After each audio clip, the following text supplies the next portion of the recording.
Hello, Nate. Hey, David, how you doing, bud? Good. How are you? Doing good. All right, we're going to get started. Start with Bob Kravitz.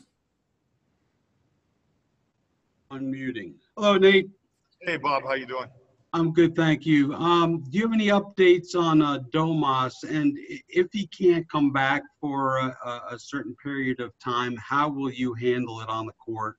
Would Jakar get more minutes? What's the game plan? Well, no, we have not heard anything from Doma as far as treatments and everything. He's out there, working on getting himself treated. Far as how we will go, certainly Jakar will have to play backup minutes at the five. For us, we may have to look at Leaf, at the five. For us, we'll have to play with those guys playing the five position until Goga can get himself healthy. And Goga is a couple of weeks away from, I think, taking the floor. Thanks. Mark Monteith.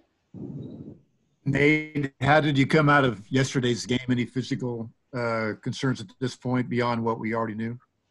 Mark, everything was good. We had no injuries. Miles, who went in with sore calf, is doing okay. TJ McConnell, tweaked his shoulder in the game last night, but he is okay. Jakar has some back spasms, and he is feeling much better. So everybody went through practice today, except for Goga, and we're expecting those guys to be ready for tomorrow. Kristen Harry. Hey, Nate, good to see you. Good to hear from you. Just through the first two games, I think at times you guys have looked pretty fluid. Have you been pretty pleased with what you've seen from both the starting unit and the second unit? Yeah, again, these games, Chris, we're just using to really condition ourselves. And, with the announcement of Domas leaving the bubble, we had to make some adjustments with our starting lineup, putting Aaron in that starting lineup.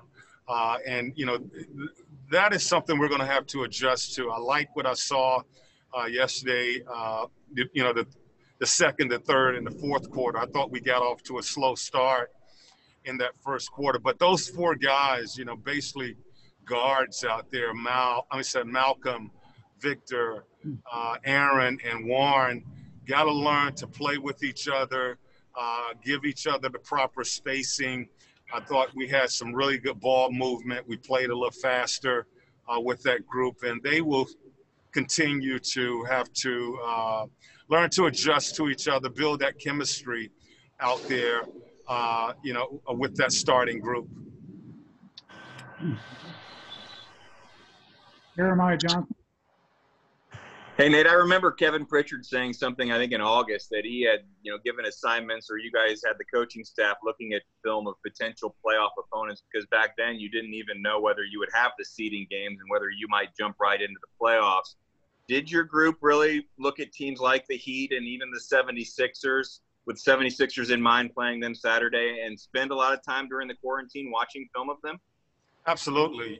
We basically were preparing ourselves as if we were going down the stretch in the playoffs and preparing for all teams. So we have our playoff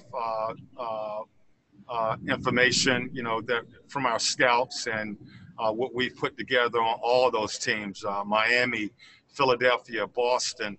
Those are the teams we kind of felt that we were matched up with or would be matched up with. So we have, prepared ourselves for those guys. We are ready for, those guys once we go into the playoffs after these 8 games. Our video guys, our scouts, they were doing all of that work during that time off. Mark Monteith. Nate, do you see yourself sticking with the lineup you went with yesterday, assuming, of course, people stay healthy? Will that be your starting lineup going into the resumption of the regular season? Yeah, I think we want to look at that lineup as a group that we can start, because again, we're limited with our bigs. We're down 2 centers. So our forwards, Jakar and TJ Leaf, are going to have to play 5 for us, and we can't, put, really 2 bigs in that lineup, starting lineup, because we have to really have one of those guys as a backup 5. What I've decided to do is to, move Warren down to the 4 with that starting unit. He'll be guarding some 4s. We'll be making some adjustments, but I envision that lineup being the lineup that we go with, and I want to try to keep our bench together in the sense of trying to keep McConnell and Doug and Justin Holiday together. Anyone else? Any questions? Bob Kravitz? Excuse me while I mute. Nate, when you see what's happening now with baseball, specifically with the Miami Marlins, does it make you think about what the NBA is doing and how well they're doing it with this pandemic? Yeah, we really are. They are checking us every day, and you saw what would happen if a guy missed a test or he doesn't, check in on the daily checkups. They don't play. Porzingis missed a test, and the NBA pulled him right before that game and wouldn't allow him to play. I had a situation where we had to update our apps on our phones because we have to check in every morning before we leave our room, take our temperature and our pressure, and it basically goes to a command center, and it turns your band that we have here a certain color. If you're not green when you're walking through these doors, they will pull you and get it fixed in the sense of if something is wrong with your testing, if you haven't tested, these bands will tell security in our building whether you can continue to move around freely or you have to go back to your room. So I think the NBA is, trying to make sure that everything is covered as far as keeping everybody safe, making sure that guys are safe when they leave their rooms each day and before they go out and, play against an opponent or meet with their teammates. Scott Agnes. Nate, do you intend to use tomorrow as another scrimmage like the second one, or will you hold out maybe rotation guys or anything like that? No, we only have 3 games, so tomorrow our guys are expected to play. I want to try to keep, again, that first unit, really Malcolm and Victor, Miles, Warren, between 24, 28 minutes. But I do want to try to play them in the fourth quarter so that they can just get used to that rotation, playing a little bit in the fourth quarter, but trying to keep their minutes between 24 and 28. I won't play as many guys as I have in the first 2 games. I think we'll be looking to play that first and second group tomorrow night. Kristen Eric.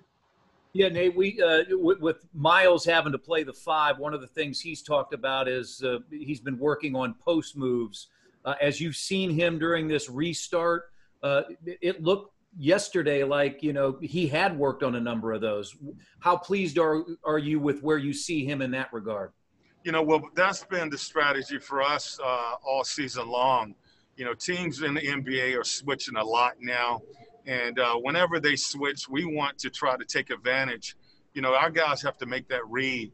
And if we have an advantage in the post, we want to drop it. If we have the advantage on the perimeter, we want to space the floor and attack from the perimeter. But Miles has been he had some matchups last night that we were dropping the ball to him.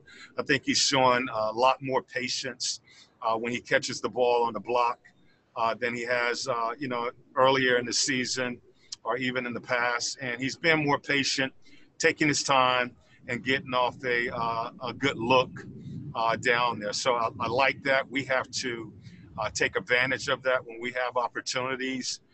They have to make their reads, and Miles has been doing a good job with that. Mark Monteith. Yeah, Nate, obviously the chemistry between Brogdon and Oladipo is important, and they've played together so rarely this season. Where do you see them now as a combination? How is that chemistry developing? Where does it need to go? What needs to happen between those two to make it an effective backcourt for you? Well, time on the floor, I think, is the key. And the only thing we can't speed that up.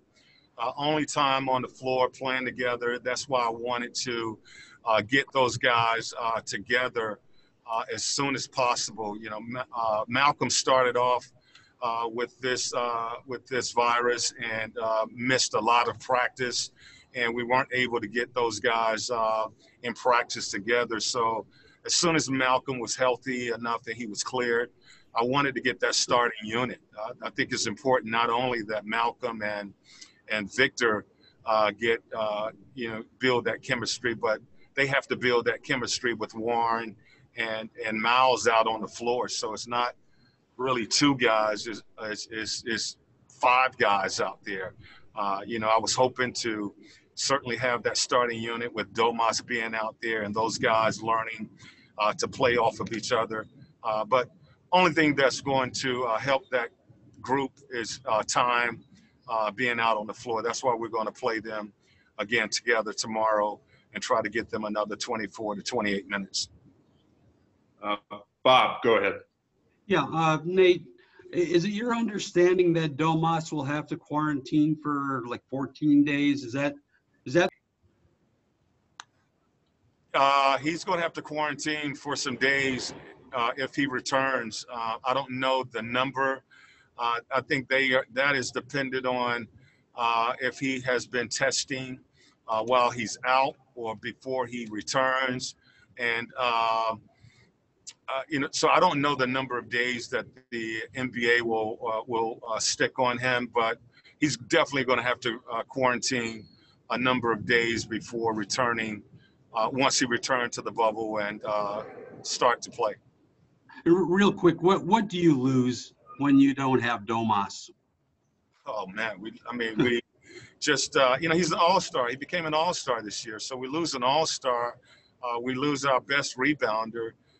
He has been a playmaker for us with that first and really the second unit. He was the guy that we played through a lot in that second unit with McConnell and Doug and Justin and Aaron, and and certainly being a starter, just a guy, another big, the physicality that he brings to the game, his ability to rebound the basketball, his ability to initiate offense, his versatility to play with the first unit as well as really kind of be the backbone for that second unit. So we lose a lot, when you lose a guy like Domas, a guy who has become a all-star for you this season. So we'll have to, adjust and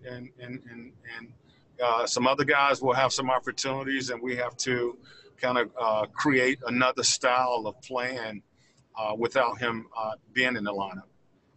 Hey, Michael. And Nate, now what you having three guards in that starting lineup for the foreseeable future, are we going to probably see Malcolm more with the ball out of his hands, where he played more of a spot-up role, or being relied on moving without the ball, kind of maybe more like what he did in Milwaukee, rather than handling the ball as much as he did when the season began? Yeah, you could see that with that first group, but I think, as soon as we make a substitution and we get, another guy in there, he will be the guy who's initiating the offense. He still will be initiating the offense at the point position. But, with that lineup, I want we have multiple ball handlers out there, and I want our guys to be free to just attack and push the basketball. I don't think we have to look for a guard to outlet with that lineup. They all can push the ball. They all can handle the ball. And Malcolm can also run the lane. So they will be able to basically, really they don't really have positions when they're out there with that group, because all of them can handle. Victor can push it. Aaron can push it. Warren can push the ball. And, we have spots that we have to go to. And then you just play off of each other. I think that should be difficult for teams to defend. If they just have to understand giving each other the proper spacing to be able to attack a defense with that particular lineup out there. Mark Monteith. Yeah, Nate, just to follow up on Domas, is it your understanding he is supposed to get tested every day in LA in order to shorten the quarantine period when he comes back, or have you heard anything about that? No. That the NBA will determine what type of testing that will be necessary and the number of days he will be quarantined once he returns and plays. So no, I don't anticipate him getting tested every day. And once he comes back, the NBA will decide on the number of days that he will have to quarantine before he can return to the floor. Okay, Coach. Thank you. We'll see you tomorrow. All right, guys.